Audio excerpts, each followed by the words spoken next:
Hi, I'm David Scheitlin. I'm your incoming chairman of the board.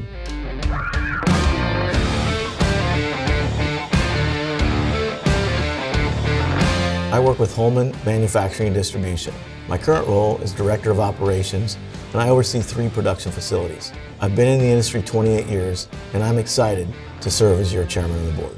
Our organization in the manufacturing and distribution is close to 1,000 individuals now.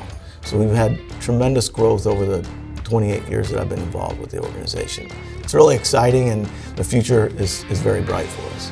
Our industry has to adapt, and we continue to find out ways and figure ways to meet the customer's needs, even with the change in technology. People don't understand that the vehicle is really, it's their tool, and it's our job to continue to work with them and design a customized solution so that they have a tool that can help them finish their job and do it successfully. As chair, I really just want to continue to help the board focus on the challenges that the industry is having. I think we need to continue to look long term. What's going to be impacting the industry in the future?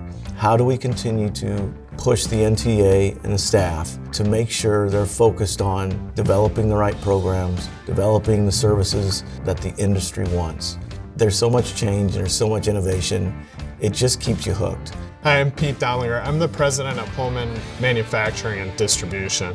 We've been affiliated with the NTEA since before I even started with the company for many, many years. It's been fantastic for our business. It's helped us develop leadership talent. It's helped us with learnings and education. It's helped us raise the bar from a professionalism perspective.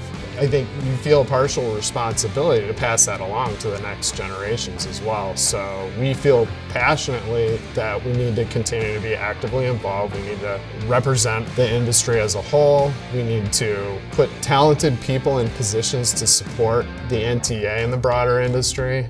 I've been highly supportive of David and some of the predecessors that have acted at a board level with the NTEA. It's a huge time commitment for him personally. I'm very blessed that he's involved in it and that he's been willing to take it on with passion and energy. I really want to continue to make sure the board focuses on creating value for the members. And if we can do that, we'll continue to push the industry forward and leave it in a better place.